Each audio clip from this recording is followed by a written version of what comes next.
Hello and welcome back to another OMNIHEROES video. In this video we are going to have a look at the World Arena teams for Supremacy. So if we jump in now, we'll go and join and let's check out the ranking. Last time I checked I was number 2 and yes, so I am. There I am, number 2. I've never scored this highly before. It's kind of crazy actually, just how high I've ranked at the moment. I am in disbelief. But the teams that I am running at the moment do seem to be very, very effective. So let's just have a look at the battle report. I am sorry, Hunter. It does seem as though challenging against me is not going to work out in your favour. We've also got ZU, challenges against ZU. The only person that I lost to was Up Vic, who is currently about 800 points. Yep, about 800 points ahead of me, and I'm at number 2. So, yeah, there's no way anybody's catching him up, and every time I try, I get 5-0'd by him. So, it is what it is. Now, we will jump into the defensive lineup, but first things first, let me just jump into Hope Tree, and let me show you, not you, here we go. So let me jump into my Hope Tree, and as you can see from the shot on screen, I do have my World Arena Enhance Hope Tree skill up to 160%. If you do want to find out how to level that up, all you need to do, click on here, click on the actual icon. If you've not unlocked it already, you click on the icon and then you click go, and it will take you to the map in the Primeval Realm. So if I wanted to level up Foggy Coliseum, I need to beat level 21, 22 and 23 to unlock that skill, and then once I've done that I can then start pumping stuff in. If you want to know where the World Arena one is, it is all the way up here. Yeah, it's this one right here. So you do need to beat level 23 on the Hatred Troll in order to power up your teams successfully. So if I have a look at Master here, you do need to complete certain other levels as well in order to get the resources. You're able to, I believe it is this one here, which you need to unlock. So you need to unlock level 20 on the Ghost Bride as well, or the Crimson Bride, whatever you want to call her. But it is just something to keep in mind. I do have everything unlocked, basically. The only ones I don't is Foggy and also Clash Domain. But I'll be working on those over time. Now let's jump into the actual teams. So the teams that I'm running at the moment are as below. If you've seen my Foggy video, you will have also you'll probably be a member, because I think I'm going to release my Foggy video on Sunday, and I'll release this video on Saturday just so you got something to watch. Now we do have a so I have been through a number of these teams before, but I believe that the teams that I've run through for Foggy are the best of the best. So we do have 5 royals on this team. We have Wuzatam, Bahamut, Ophelia, Amaterasu and Wukong. We do have the Sky Domain units, as well as 3 protectors. We have 3 deviants on the team. So the protectors are Bahamut, we have Amaterasu and Wukong. We have 2 enchanters in Ophelia and Wuzatam. I do have 3 Glorians, technically, because I have unlocked proof of Glorians in my tree. I do have, in fact, everybody but Valianters unlocked for proof at the moment, just because I wanted to build some weird teams. Yeah, so it is what it is. But you also have the 3 Ethereals, your 2 Enchanters, you've got 2 Celestials on the team, 2 Dooms, 1 in the Sea Domain and 1 in the Land Domain as well. The whole point of this team, the whole point is to do as much damage as you can with Wukong. I've released a short on Wukong, doing a lot of one-shotting. So let me just show you exactly how I go about doing that as well. So jump into Ancient Accessories, and I'll jump to my Ethereals. My Wukong here, he's doing tremendous amounts of damage. So as you can see, I've got 2 T13s, but the point of this is that we do an additional 100% damage, and if you do get it up to T13, it'll be 200% damage on all enemies as well. So every time Wukong does a basic attack, those 10 basic attacks will then in turn do additional damage, additional 100% damage to all enemies based on again, the damage that he has done. So it is powering up Wukong as much as possible. You do that in a number of ways. Firstly, Ophelia, who every time you gain HP will convert that to attack. You have Wu Zetian, who will give an increase of 50% damage right from the start of battle. You have Bahamut to slow the enemies down, and you have Amaterasu to increase crit damage. So the higher that we can get our crit damage, the better off we'll be with Wukong. You've also got these three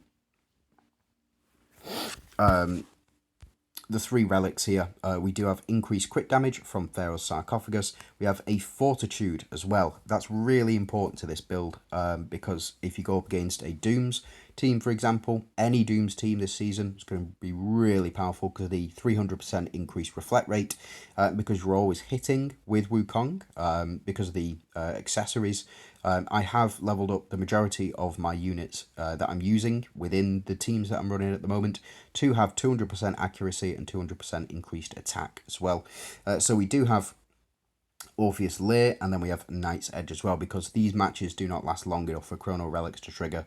It's super weird. It really is. But the point is, we do get the 100 Relic Energy from Pharaoh's sarcophagus.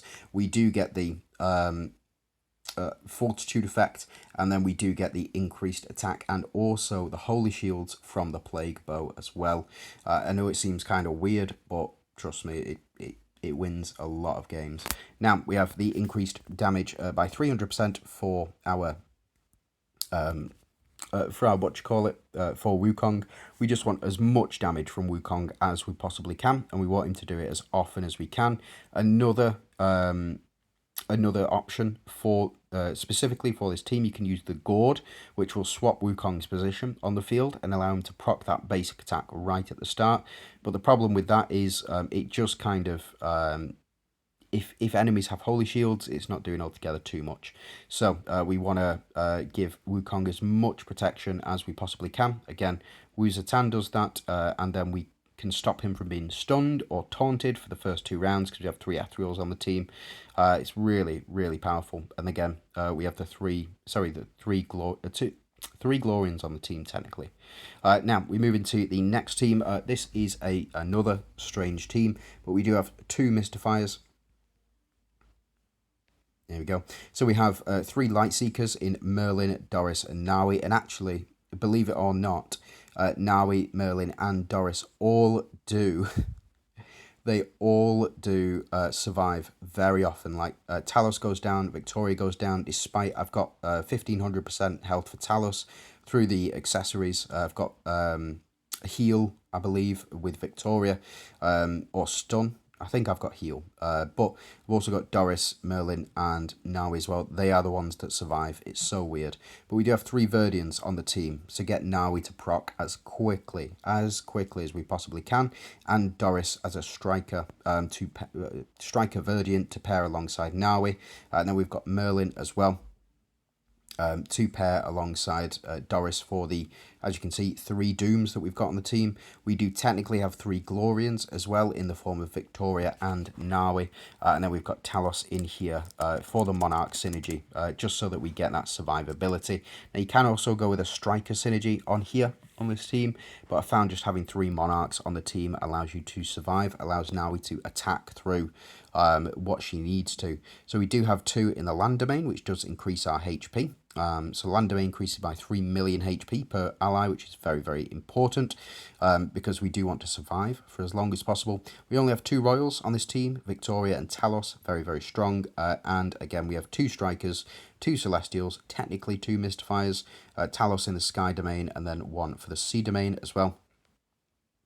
But yeah, it's a fun team, actually, and as long as Nawi procs, you seem to win very often because she does a lot of damage. Now, I have given my Nawi burn, as we've seen with Wukong as well. I've given my Nawi burn specifically because if she hits, we want it to do as much damage as possible. She does also do a lot more damage when she hits with those burn accessories or the accessory set on.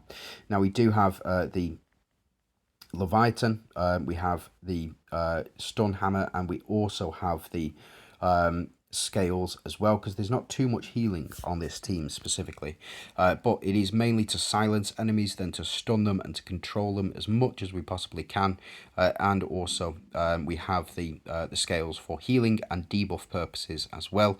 And finally, we do have allies relic damage increased by 1000%. The stun duration effect increases by 2, so the stun hammer here will increase that stun duration by 2. Very, very strong effect. Now we do move on to the next team, which is all Mystifiers except for Hades. Technically, as you can see, I've got 5 Mystifiers on the team. We've got 4 Royals, 2 in the Sea Domain. We've got 2 Protectors in Hades and Gaia, and the 2 Royals are Hades and the 4 Royals, Hades, Gaia, Mulan, and Tsukiyomi. We have 2 Strikers in Mulan and Tsukiyomi, 2 Deviants. We have 2 Celestials, 2 in the Sky Domain, 1 in the Sky Domain, 1 in the Land Domain, and 1 Lightseeker in the form of Emily as well. Emily there to increase corrode damage. She's also there to increase the corrode stack limit and also apply 5 stacks of corrode at the start of battle, improving how much Tsukiyomi will steal from the enemies as well. Because we've got the full 5 Mystifiers, we apply 5 stacks of corrode to the enemies, and Emily also applies 5 stacks of corrode. That then triggers, or it allows for Hades to survive. So not only do I have Hades with his 1500%, so the land runes or the mountain accessories, the full set mountain accessories, so he's got an additional 1500% HP, but we also have him in slot 1, which will give him 500% HP, plus then I've also gone for the enhanced position 1, giving him an additional 50% HP as well. It's just all about keeping Hades alive for as long as possible so he can steal as many enemies as he possibly can. Gaia here to boost the team up as well, in combination with Tsukiyomi and Emily, very strong, and Mulan to provide all of that damage.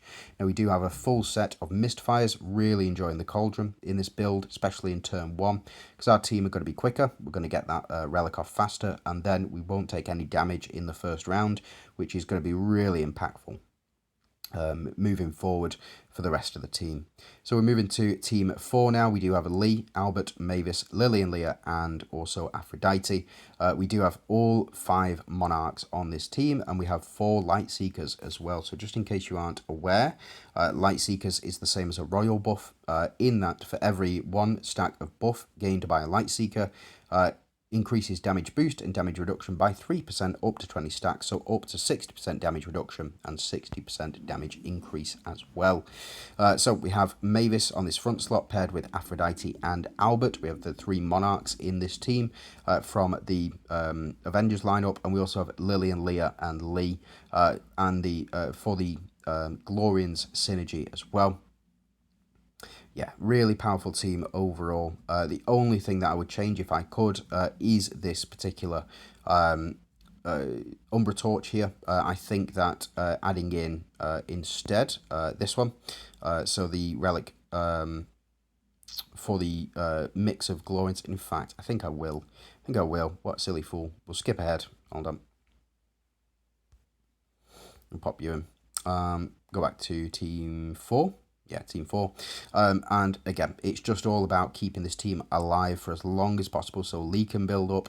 Albert is very, very good at staying alive. Very, very strong. But I do have 1500% HP increase for Lee, 1500% increase HP increase for Albert. Not got Lily and Leah at the moment, but I do have Aphrodite. I believe I've got burn runes on her as well. So there's a common theme. If you've got burn runes or the fire accessories, I keep calling them runes, but if you've got fire accessories, you want to put that unit in the highest damage slot here. We have Mavis on the front row and Lily and Leah on the front row to enable that survivability. And then plus as well, we do have the survivability from the helm as well. So for the first 3 rounds of battle, we take 50% less damage. It's very, very strong. This team, although it doesn't look it, and it's using very basic units, it is a very powerful team indeed. So we move on to team 5. Now this is a bit of a mishmash. We do have technically only one because I don't have proof of Valianters. 1 Valianter. We have 3 Glorians. Let me just go through the list. Yeah, so 5 Royals. We have 4 in the Sky Domain as well. We have, I believe Pandora is the only unit not in the Sky Domain. We have 3 Deviants in the form of Gloria, Pandora, and Elisha. We have 3 Glorians in the form of Chang and Gloria. 3 Ethereals in Eudora and Elisha. We have 2 Monarchs in Elisha and Pandora. We have 2 Strikers in the form of Chang and Gloria. 2 Celestials in Eudora and Chang, and then 1 in the Sea Domain as well, which is the Pandora. Now, this team is built to do as many ultimate attacks on round 1 as we can possibly muster. You've got Eudora, Chang, and Pandora, who will all perform their ultimates on round 1. No questions asked. Eudora will always get that ultimate, that her passive. You've got Chang, because you've got the 3 Ethereals in there. You've got Chang, who will perform her ultimate and apply Phantom Illusion to an enemy. And then once that's happened, so as soon as either of these 2 proc their ultimate in round 1, Pandora will also proc her ultimate, increasing the coefficient damage. The more crits we get, the higher the HP and the attack that we have, but usually enemies don't last too long. And then you've got Gloria as well to protect Eudora and apply that front row damage reduction. So we do have chest here. Chest, Kunisagi, and we do have the shield as well, just for survivability. But in fact, I'm going to take out the shield here, and let's pop in, where have you got to? All the way down here. No. Here we go. Yeah, so you can pop Excalibur in this position as well to increase crit rate. Kunisagi, really important. It's really important to have Kunisagi because you do get that 20 to 30% splash damage as well. So paired alongside Pandora, who I do have fire runes for, and also the tune. So all of the units that I'm using in these builds, they all have the 200% accuracy and 200% increased attack as well. That 200% accuracy is just so important for all of your units in PvE and in PvP as well. So again, doing as many ultimates as we can, powering up our team as quickly as possible with those crits. And then finally, we do have the feather as well. The reason that I've got this team in round 5 is because you do need to win 5 in a row, or not 5 in a row, but you need to win 5 overall matches in order to pass through. So in order to beat these guys, to beat your enemy, you need to win 5 out of 9, which is fair, but it's why I've got the stun on here as well to allow us in that round 1 to go uninterrupted and to do as much damage as we possibly can in round 1, just to gain as much advantage as we possibly can. And again, the reason I put it in round 5 is because if we shouldn't lose with this team. It's really difficult to lose with this team. The only real way to lose with this team is if your Pandora gets stolen. But even then, Chang and Eudora are very powerful in their own rights as well. So team 6, we do have Lancelot, we have Astrid and Dullahan as our Mystifiers, and then Talinas and Audrey. So we do have 4 Monarchs on this team as well. 4 Royals, we have Lancelot in here to apply as much corrode as possible and to do additional 200% corrode damage. We have Dullahan to increase the corrode stack limit because Lancelot's going to be doing a lot of basic attacks. You also have 3 Glorians, technically 3 Glorians, 2 in the Sky Domain, 2 in the Land Domain, and then 1 in the Sea Domain as well. We have 2 Deviants and 2 Celestials on here. Do not sleep on Lancelot. He's really, really strong, and I think the best, in my opinion, he's the strongest non-DD unit that we do have currently. The most recent releases have been kind of lackluster, to be honest. Not on the same level of as Halaster or Lancelot. Again, Dullahan to do the most damage, Astrid to stun enemies as well. Every time we apply 4 stacks of corrode, 1 enemy will be stunned for 1 round. And guess who applies 5 stacks of corrode when he does a basic attack? Yes, that's right, it is in fact Lancelot. Next time, Astrid applies 4 stacks of corrode every time she does an ultimate or an active skill, and Dullahan will also, on his ultimate, apply 5 stacks of corrode. You do have Talinas here for the mass stun, if you can get it off, but it's very unlikely, considering we don't have a stack limit increaser, like Lily and Leah on the team, but that's fine, she's there primarily for the Celestial Monarch buff, paired alongside Audrey. So again, all of these units have the 200% 200% attack and accuracy increase. Now we do have increased, so we get Lance specifically so that we can apply as much stun as possible. And then we also have the shield, so the Sylvan shield will apply to Audrey. Audrey will dish out shield equal to the number of the amount of shield that she receives, and as well we have Knight's Edge just to give an increase in attack damage. Now this team has been doing okay. It's 50-50 whether or not it wins. Sometimes it does, sometimes Audrey just absolutely pops off. But we do have the Mistfire's relic in here, so the 300% increase attack for Mistfires, or 300% damage for Mistfires. I think it's attack actually. But yeah, Lancelot, Astrid, Dullahan really benefit from that.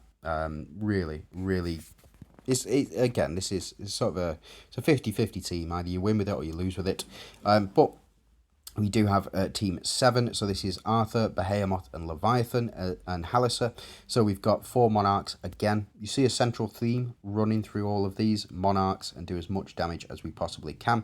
We've got Leviathan in the damage spot. We've got Behemoth to increase her HP. We've got Arthur to increase his HP. Isis to bring them all back, just in case one of them does go down, and Halissa to do the majority of the damage. Now we do have in this team... Ooh, hold up. Sorry about that, my wife just needed to know something. So, as I was saying, relics, we've got all Doom's relics because that's what we're focusing on in this particular build. But we do have Raz Bark. The reason we've got Raz Bark is because it powers up Magatama. Magatama does the additional damage required to finish enemies off. It's a really, really good combination. Unfortunately, we've got it in the Dooms. Unfortunately, it's not the same other typing as well, so is what it is. But we also have the execution blades for the increase in attack and to try and finish enemies off potentially. So again, everybody on this team will get an increase of 500% HP from Halissa. The front 2 units, Behemoth and Arthur, also have an additional 500%, and Behemoth I've gone with the revival runes. Arthur I've gone with the 1500% increase in HP. Leviathan is the I've gone with water runes. Isis I've gone, sorry, I call them runes, accessories. Isis I've gone with water as well, and Halissa is I believe it's fire. So the only unit that I've not got fire runes for in the damage slot is Leviathan. But again, it is what it is. So yeah, team very, very good, very strong. And again, the Doom's 300% attack increase is a very powerful one indeed. So we do move on. This is a all Phantoms team. I know it seems kind of weird at the moment, but we do have Nerissa in here. We've got Nerissa, Elma, Schrodinger, Elowin, and Cleopatra. Again, all 5 Phantoms. And I believe Cleopatra takes Valianters. I believe she takes Valianters. 2 Astrials, 2, 3 Glorians. Oh, so she's taking Glorians. Bear with me, I need to change this. We will change it to you. There we go. So we've got 3 Avengers on the team, technically, 3 Avengers. We do have Elowin and Schrodinger. Sorry, we have Elowin as our Ethereal. We have Schrodinger as our Glorian, and then Elma, unfortunately, by himself, just the 1 Valianter, because I don't have proof of Valianters unlocked. We do have the 1 Deviant, we have 1 Light Seeker, 1 in the Sea Domain, and then 3 Celestials in total, and then 4 Royals as well. It is mainly about our units dying and Nerissa proccing as much as we possibly can, protecting the team as much as we can as well with shielding, so holy shielding specifically. We have the Flame Banner, we've got the Blades of Chaos, and then we've also got the Fortitude effect from the Umbra Torch as well. And finally, we have the allies' relic damage increases by 1000%, and the relic applies 1 stack of Holy Shield on our allies. So every single relic that is cast, I believe, will apply 1 stack of Holy Shield. So that is 9 stacks of Holy Shield from Banner.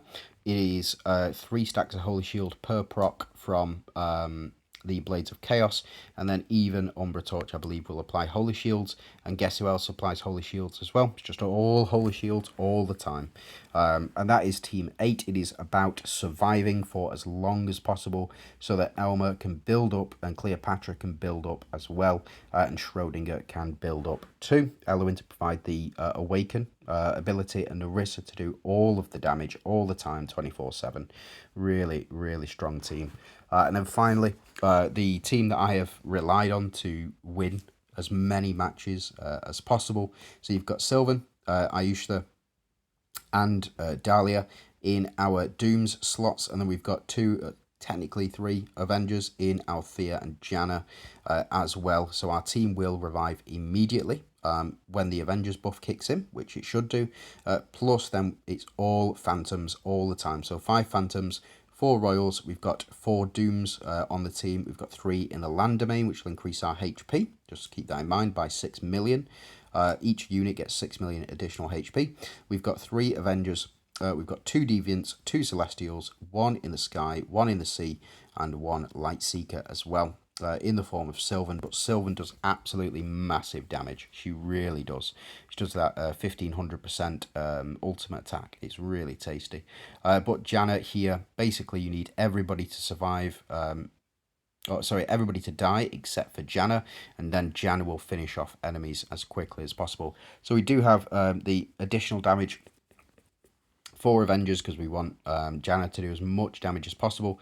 Another relic that you can choose in this spot is the healing relic as well. 25% healing at the start of battle. At the start of the round. Can be very, very important, but I've just found that the more damage that Janna does, the better off you are, which is why I've gone with the 200% accuracy. Again, everybody on this team except for Sylvan has the 200% accuracy and 200% increase to attack as well. So finally, I have gone with the Ocean's Maw, which applies the Moonlight effect. We have the Whirling Blade, which will apply stun as well. And then we also have the Demon Bane Whip to increase our max HP. And those are the teams. Those are the teams that I'm running at the moment. Those are the teams that got me to number 2. Unfortunately, I can't beat Vic at the moment. I just can't beat Vic. Just too strong. Keeps 0-5 in me. But I'm also then beating Huntar very consistently, beating TU very consistently, beating Azu very consistently, Darkstar, Uranus, etc., etc. I'm winning a lot of these matches that we do try and fight, and it's very sporadic this season. Like I just don't know. So bear with me 1 second.